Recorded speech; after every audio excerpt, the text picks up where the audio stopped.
Hello, everyone, and welcome to Field Tuning, a weekly divination container held by me, Hoda, Intrepid Bodies, where I pull cards for each week from Monday to Sunday. So this is the week of March. I cannot believe we're in March, March 4th to March 10th.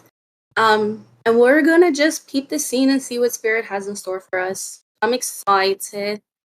Who put the Where Craig at GIF? Yes, Julie. Ugh, so culturally potent. So potent. So yeah, I'm gonna be using the Mother Priest deck. We got everybody here live. Thank you for being here live. Not the cards jumping out already. I'm gonna take them. Thank you to everyone who's here asynchronously. I appreciate y'all. So let's peep this scene. Sir, what do you have in store for us for this week? Guide us. No, I'm just kidding. Sometimes I do feel that way when I pull my cards. I'm like, Lord, just guide me, please. But yes, no, for real, guide us. Drop them breadcrumbs. Make it poignant. Make it poignant for us, Spirit. We thank you. Give gratitude for this space, for this collaboration of hearts. Woo, y'all, the cards are jumping. Ladies and gentlemen, because our cards is jumping, jumping. I'm going to take all the ones that are jumping too, just because it feels aligned. It doesn't feel chaotic. It feels like alive. All right. Here, let's do this. All right. So, y'all know the drill. I'm going to lay these cards out, take a photo of them, share it in the chat, read them out, and then go from there. So thank you for bearing with me.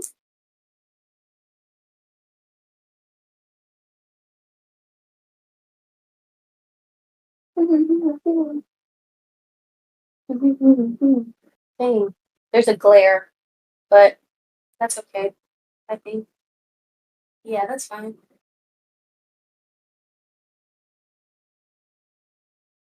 We got some conversation happening in the chat about East Coast, West Coast. Oh my God. Because we're shady. Yes, that's what Nobu says. Because we're shady.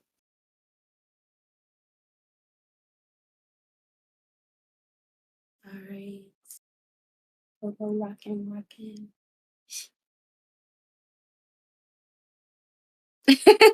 Gaia says chill. We got an East Coast vibe. I feel very East Coast right now. Like I have a beanie on. I have like oversized pants on. Ooh, Gaia says it feels very middle of the ocean to me. I love that vibe. Take me there. I want to go there. So I'm going to read out these cards that we have. We have the Four of Cups, the Six of Wands, the Priestess of Wands, the Sekhmet card basically, the Daughter of Swords, the Five of Swords, and then the Crone with the, I didn't share it. We have the Son of Discs at the bottom of the deck. So I'm going to read that again for folks who are listening asynchronously. Again, we have the Four of Cups, the Six of Wands, the Priestess of Wands, the Daughter of Swords, the Five of Swords. I love that, sword and sword. And then we have the Crone card. 1, 2, 3, 4, 5, 6, 7. We have one card for every day of the week, though I don't think that this reading is necessarily linear in that kind of way. Four of Cups is a card. Yeah, I guess I'll just start like up to down.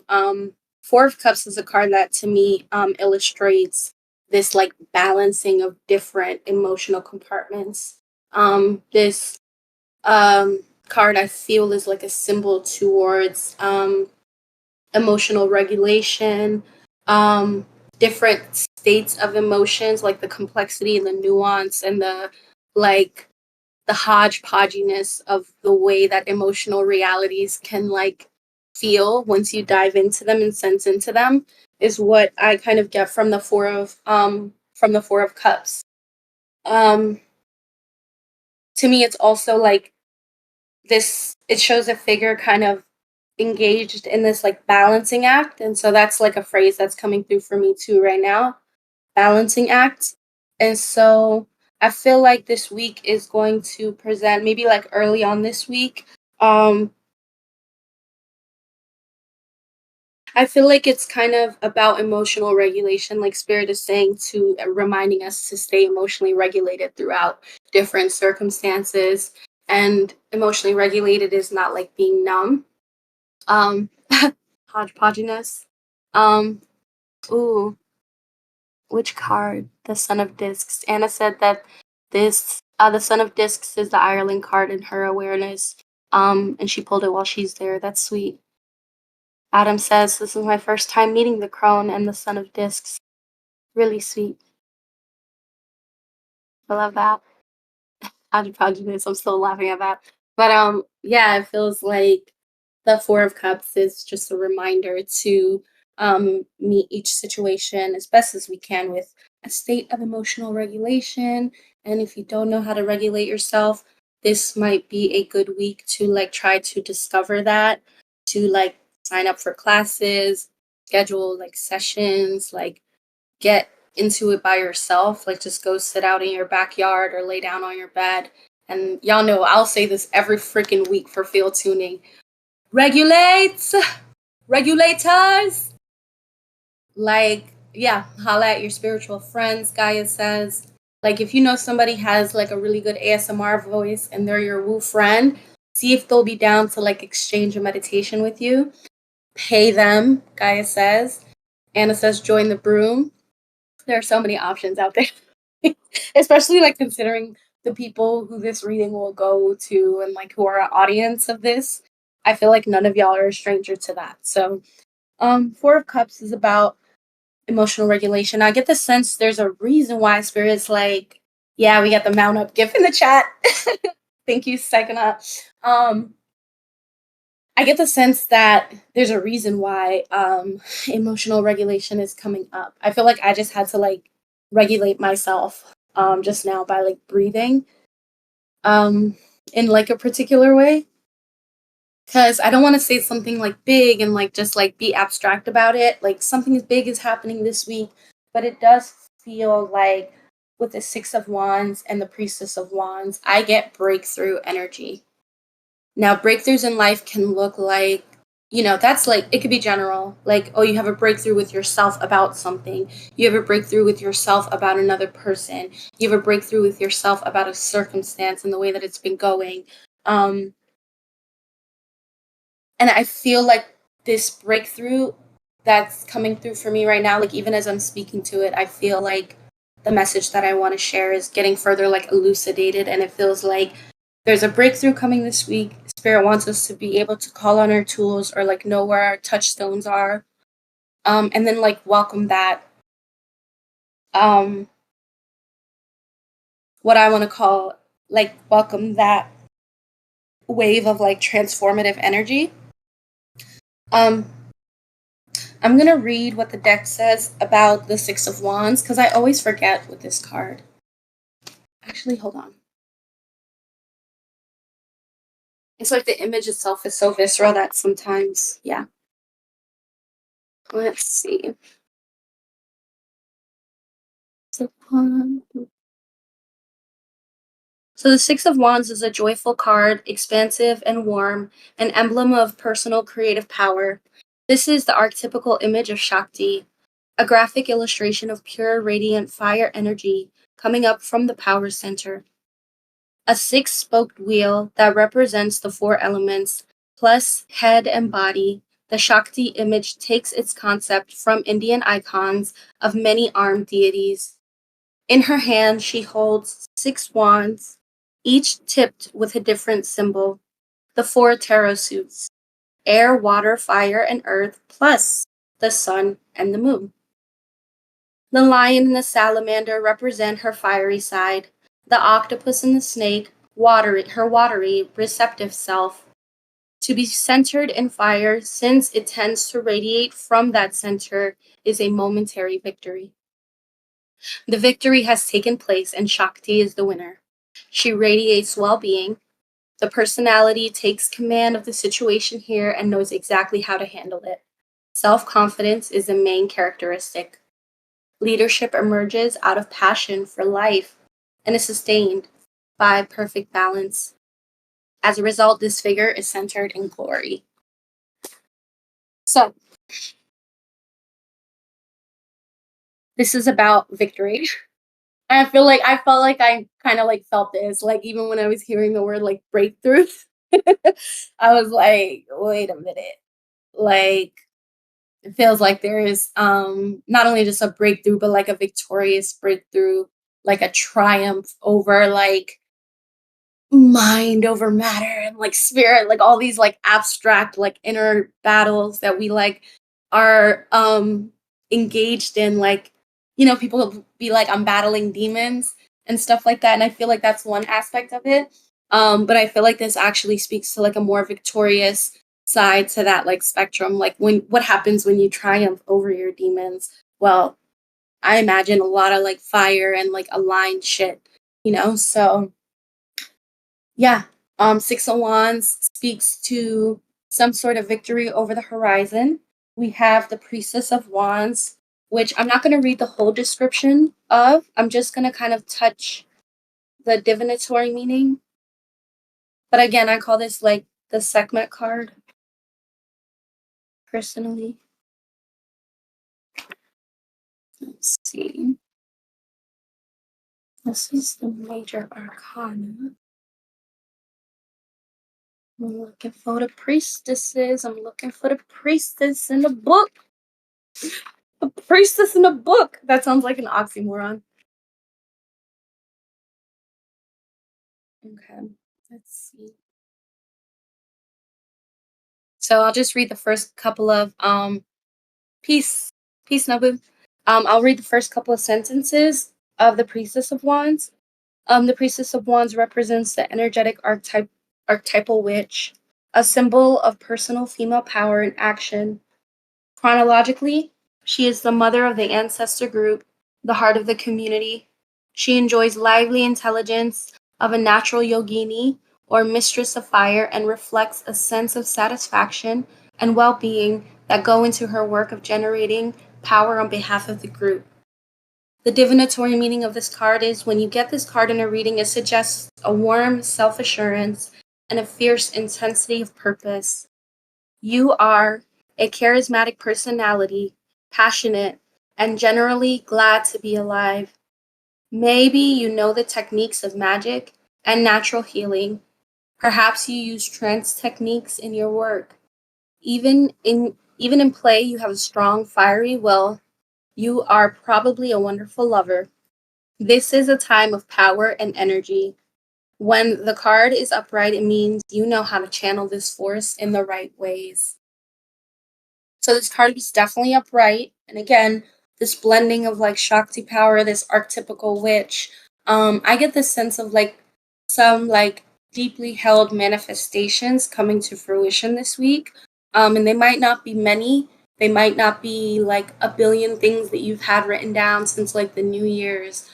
That, like it might not be like that linear. I feel like it's like, again, I'm coming back to this sense of like a breakthrough, and so it's like some sort of like breakthrough itself can come to a head this week. Again, breakthroughs with relationships, breakthroughs, the kind of stuff that like people divine over, like the kind of stuff that people consider, and the kind of stuff that comes up in our minds when we are in spiritual practice that we can't let go of.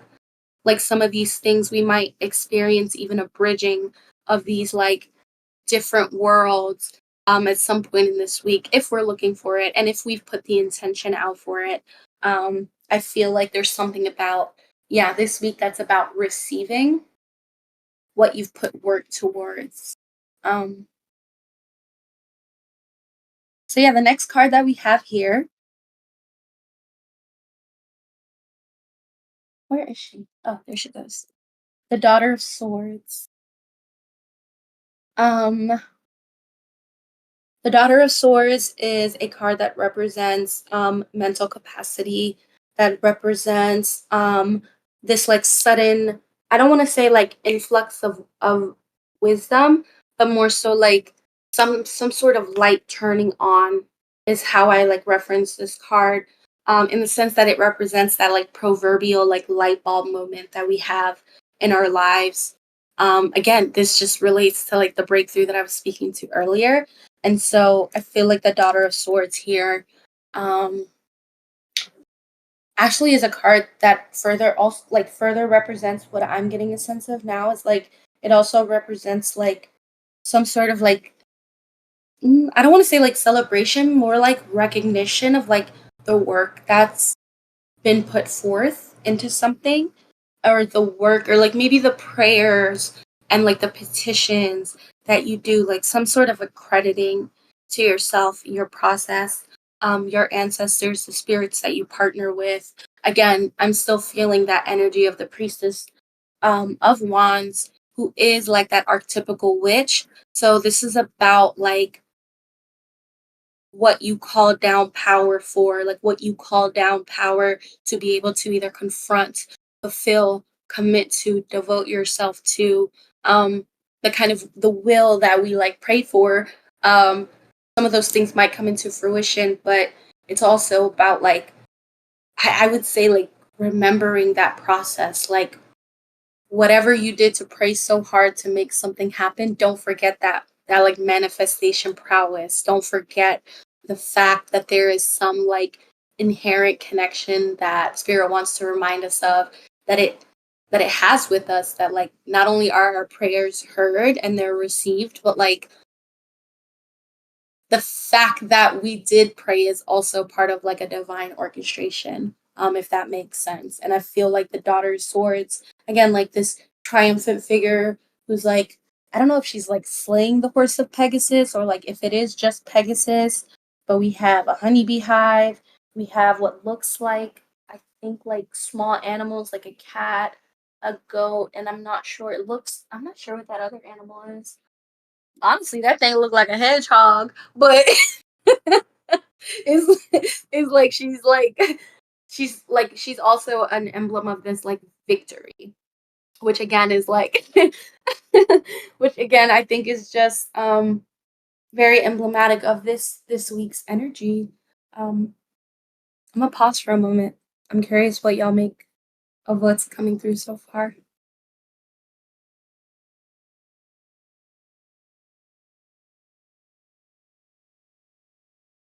Oh yeah, totally.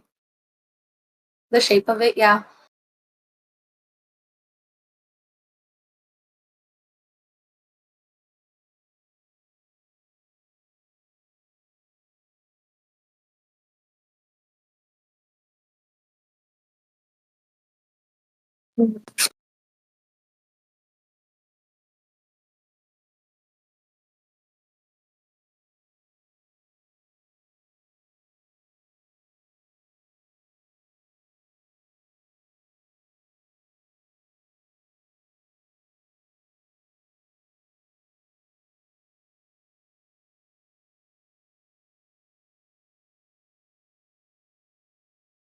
Okay, I'm gonna go on to the Five of Swords.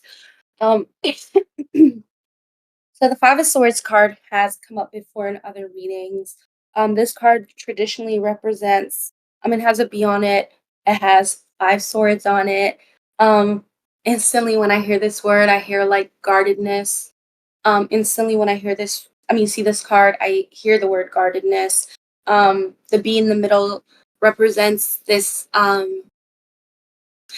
like sting, this like something not going a particular direction, something that's like burdensome to the ego. Um, and I feel like in this, it's funny because I'm like, I feel like I could continue following the trope that we were like set on earlier with this like victory and like this like sense of like seeing this week as like a triumphance arcway. Triumphant arcway. Yes, that's what I want to say. Um, and it does kind of feel that way. but it's like the Five of Swords kind of changes the energetic signature of this like whole reading for me. And not that it like takes the winds out of my sails or anything like that, but I also feel like it speaks to like the natural ebb and flow of like, those high highs that like balance out with like moments of like reflection and like moments of um hindsight and clarity and like searching for clarity is kind of like what I get from this card is like I don't even think it's like straight up saying like spirit is straight up saying that there's going to be like a moment that feels like a bummer this week. It's more so like maybe because there's so much upswell and like of the energy of victory and triumph, you might naturally want to like reflect on the times where you didn't feel that way, or maybe like times you didn't feel as confident, or like times that your ability to like bridge the things that you're able to bridge now, like you didn't have the sauce that you had back then that you do now, is basically kind of like what I'm hearing. And so it's like the Five of Swords is like how it might feel upon initially like realizing that this week, or like creating space to be like, oh, like, wow, this is actually new. Like, I never felt this way before. Or like this triumph and this victory is more internal, where I'm used to more like external triumph and victory. Like, whatever polarity or like geometry it shows up for you this week, I feel like the Five of Swords is also like Spirit's little reminder that, like, and you're also going to like, as much as you can see forward, you're going to want to look back. And as you do, we have the crone card here, which instantly to me says, and it's like the crone um being here directly after the Five of Swords, to me directly alludes to the fact that like you want to give yourself the type of like love that a mother would around these particular like wounds of like maybe like worthiness or like confidence or like um just the sense of clarity that you have now. Like, I get the sense that Spirit wants us to know that this week that there's no sense to feel bad about it. Just as much as we have tools to be able to like emotionally regulate ourselves, we can also offer those tools to like younger versions of ourselves, which a lot of people talk about. But I do think it's that simple sometimes to um offer the healing that like we're able to access now, or the depth that we're able to access now, to past versions of ourselves. um and I actually think that that's really necessary, um for so many reasons, like on a timeline level, on a metaphysical level, on an emotional level. But without getting into like all of that, I feel like the crone card here um again represents like that level, like that deep, like grandmother type of like compassion, um that we can like elicit and like offer to ourselves, especially if we're like downtrodden, and especially if we're like ebbing and flowing out of like emotional highs and lows. I feel like the crone card here is like a reminder, a subtle reminder to like, okay, like you can feel how you feel, and you can have those complex emotions, and you can ebb and flow from like the victory of today and like the languished past of yesterday. And you can also like, yeah, the inner grandma, Adam says, you can definitely like cook yourself a good meal. That's literally what's coming through for me right now. You can like wash your hair, oil your scalp, deeply massage your skin. You can, um, again, make a meal that you really love. That's coming up again twice. So maybe that's like, um, a nudge for some of us. But yeah, I feel like that crone is that deep mama bear wisdom. Um, and I get the sense that Spirit is like, access that this week, if nothing else, like for yourself, for like the sake, like all the love that you want to give to the world. Don't just give it to yourself, like every single time. Give it to yourself, especially when you're hurting, especially when the hodgepodge is hodgepodging, okay? When like those emotional knots show up. I feel like for me in my process, those are moments that I am called to like deepen in my embodiment, deepen in my love, deepen in my lack of judgment. Where I'm like, yo, this trauma is deep, this trauma is complex and there's no way that like the self that experienced that could have known any better, let alone me now having to expect to like with the expectation to like continue going forward, be like any more well versed about on like trying to wrap my head around the complexity of the way like some trauma shows up. And so for me it's like, yeah, like deep and deep and in that kind of self love. Is like what I'm hearing. Mm. I'm gonna read out some of the chat. Adam says, my nanny made carrots from her garden with olive oil, vinegar, salt, pepper, and parsley. Mm, that sounds like really rooted. All those like root vegetables and herbs. Psychonauts, that's self love. Ain't easy, but it's necessary. Ashe. Ashe. Alexi says alliance for me, including today. The chrome was it the chrome card?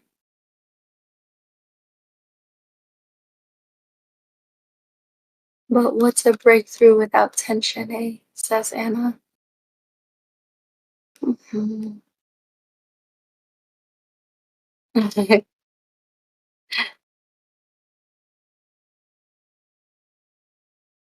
Yeah, Lexi says yes, and the part about the past and loving oneself. Ashe.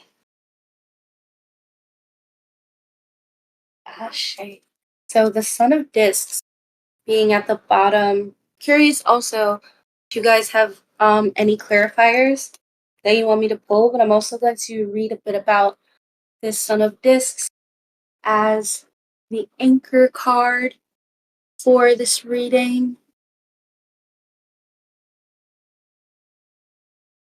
at the bottom of the deck.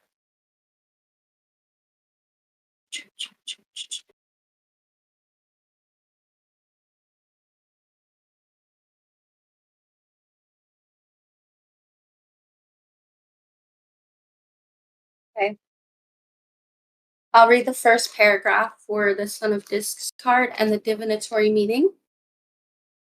So the Son of Discs card, traditionally the Son of Discs represents the pan energy of the horned god, life force expressed through the body and the senses.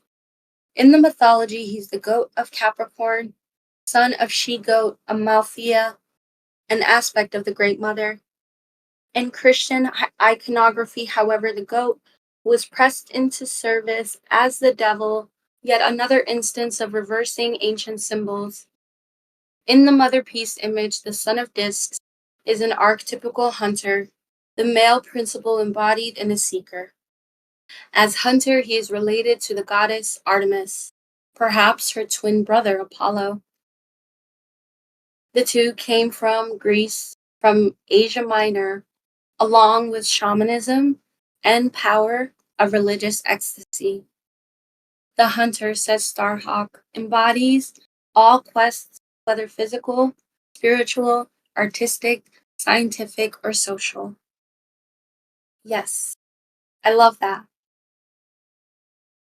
Yeah, this card is super emblematic of the energy that I get for this week too, where it's like speaking to like this spread is speaking to physical affairs, spiritual, artistic, scientific, social, like the stuff that like just takes embodiment, that takes like life to really like life force to engage with. Um so I'm gonna read what it says when you get this card in a reading. Um it suggests that you are working steadily towards your goals. You know what it is you want, and you hold one pointed focus on getting it. You probably ground yourself through some regular physical disciplines such as yoga or jogging, and you bring light concentration to all acts of the body, including physical sexuality, which you instinctively enjoy. When the card is upright, which it was, It signals a good time to seek work or accomplish some tasks you set for yourself since you see the target so clearly. Boom. Yeah, this is about some goals manifesting, I feel.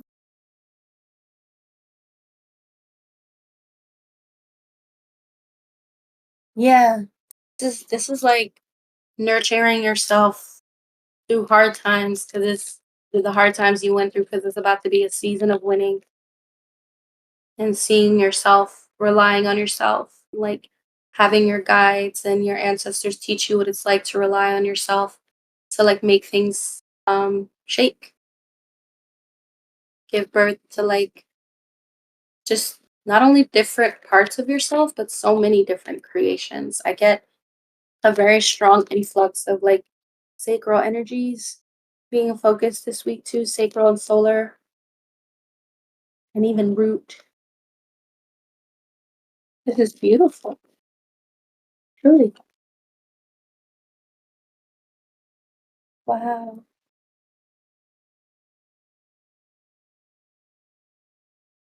Yeah, I'm curious if anybody has any clarifiers before I move into the oracle card.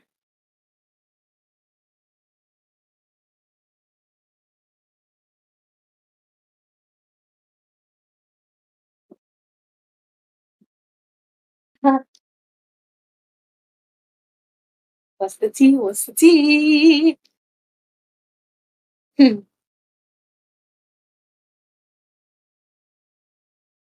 I know. This energy moved really fast. I get a sense that also that might be indicative of the energy this week. Fast moving energies. I will pull one more clarifier just for the general week and we'll go from there. Yeah, like what about this breakthrough? How can we prepare ourselves?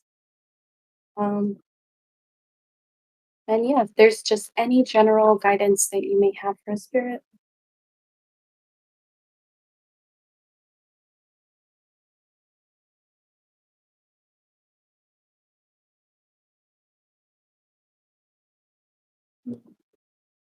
Oh, interesting. Oh, I love this. Two cards jumped out, and I'm gonna, take photos and share that in the chat. You've got to wake up and pray.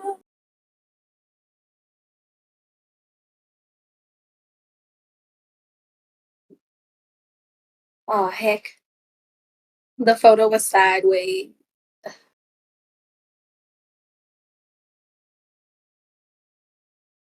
You got to wake up and pray.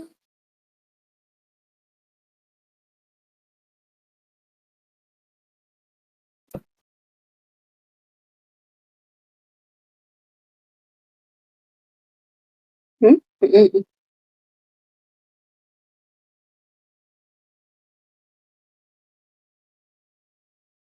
We have the strength card upright to clarify this week's energy. And we have the shaman of wands in reverse,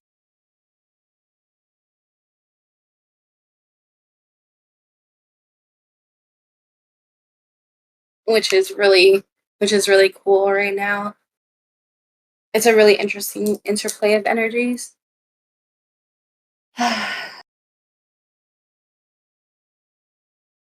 Mm, Ashe. Mm. Yes, Adam says believe in yourself. Yep.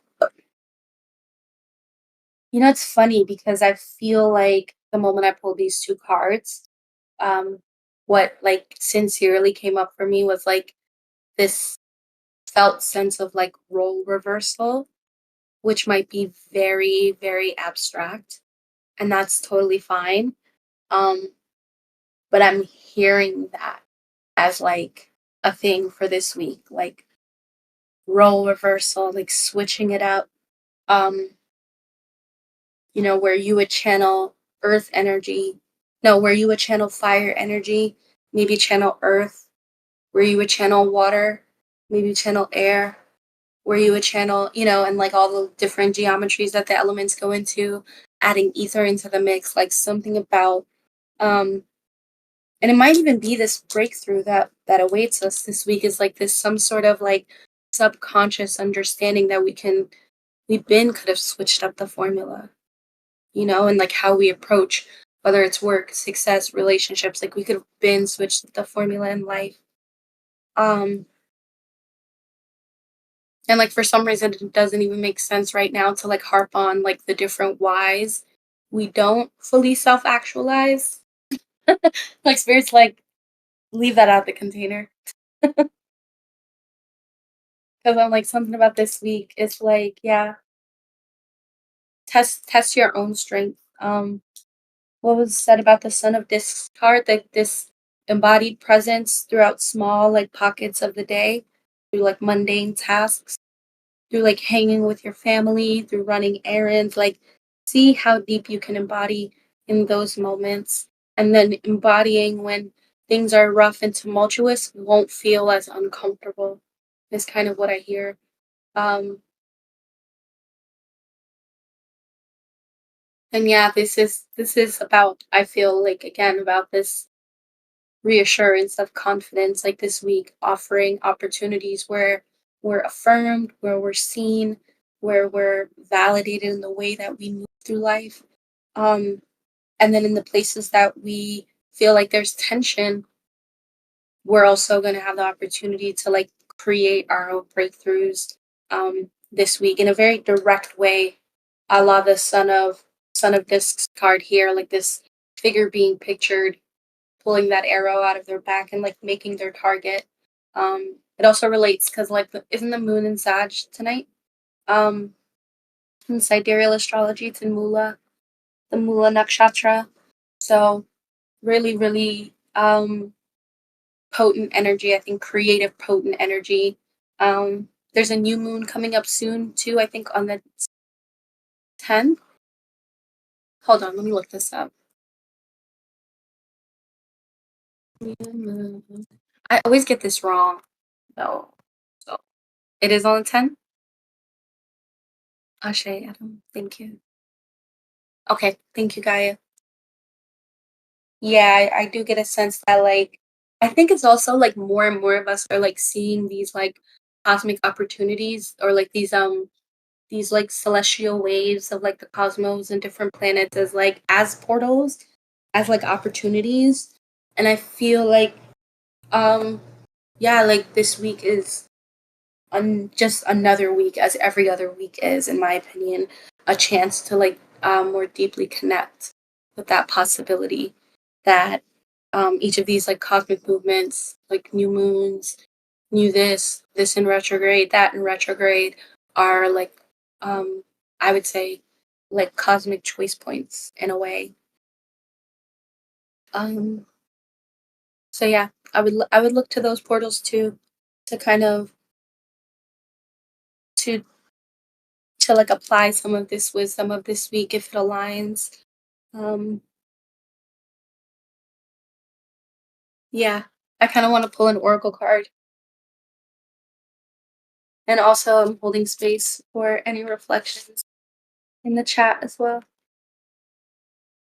Or you can unmute too. So let's see what the oracle has to say.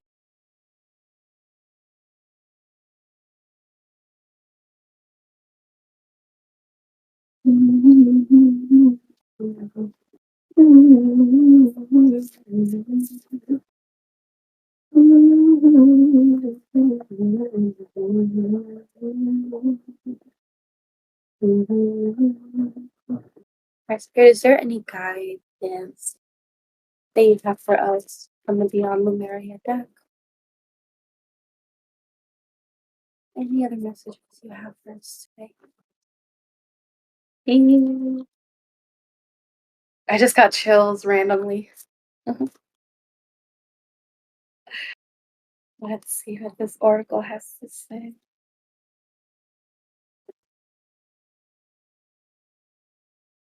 Okay.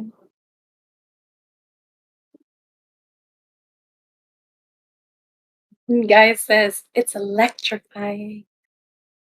Oh yes.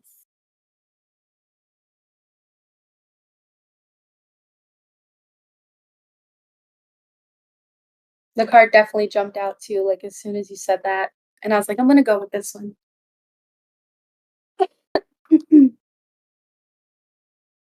The card is unique gifts. Unique. That's what you are. Lingerie reflecting on the mirror of the bar. Category bad bitch. On the bar. Sorry, I'm just singing a Beyonce song. Number 55. Ashe. Yeah, I noticed that too, Adam. I'm like, okay. So I'm gonna read the divinatory meaning of her and we can get into it. Unique gifts. This card represents your superpowers, a sense of purpose, the meaning behind your quirks, exploring your interests, shortcomings as a unique undiscovered skill. The writer of this deck passionately believes it says I, so like just know when I say I'm like taking on the writer's voice, just so y'all know. I passionately believe that we all have gifts to bring to the world. If we all did what we truly excelled in and enjoyed, our talents and abilities would enable our communities and our planet to thrive.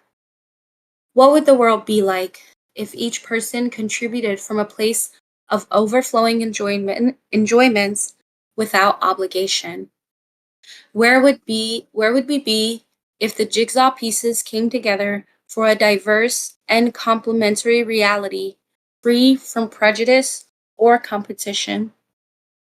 Some of us have already discovered or remember what we feel we are here to do. Others are still seeking or just starting to consider this idea. Your inspiration may come as a message in a vision or a dream. It may be something others have recognized in you for a long time. It may come from a deep resonance of something you are yet to try. You may be concerned it will affect or transform your current lifestyle. Your gift or purpose may be something you enjoyed immensely as a child, but did not bring into your adult life. Perhaps there is an array of shoulds holding you from what you love doing. When there is enjoyment in what you do, you can give more to it, way beyond your usual capacity. It lights you up when you think about it or talk about it, and you need less in your life as you are fulfilled through doing it. Damn. When you don't do it, you might feel ungrounded or low in energy. If you haven't connected with your purpose, look at your quirks and what they're telling you. You may struggle with some things because your mind works differently in some of these areas. Things you may have considered shortcomings might be the qualities that enable your gifts. The writer of this deck struggled herself with dyslexia, and her synesthesia is so strong that there was also always a process of translation when she went outside or socialized through different communication. She had to decipher concepts and thoughts from luminescent abstract images that amplified more energy that there was behind them. I don't know why I'm struggling to read this. Um, it was quite frustrating as I felt it made me seem unintelligent, she says. The words I could muster felt inferior to the information I was experiencing, and the time that it took to translate meant much was lost, so I would often give up mid sentence. However, this nonlinear way of navigating reality was perfect for energy healing and traversing through different realms. When I discovered painting, these skills were even more helpful. I then realized I could explain everything in a visual way that included the flow and color of a feeling, and somehow people all over the world seemed to understand. The divinatory meaning of this card. What makes you unique? Any quirks that you feel are shortcomings could be the key to your superpowers. Look for the positive side of your oddities and traits. How would you like to spend your time more? How would you like to spend more time? Are there things you would like to try or feel a pull to explore? Now is the time to follow these whispers. You never know how transformational they may be. Mm.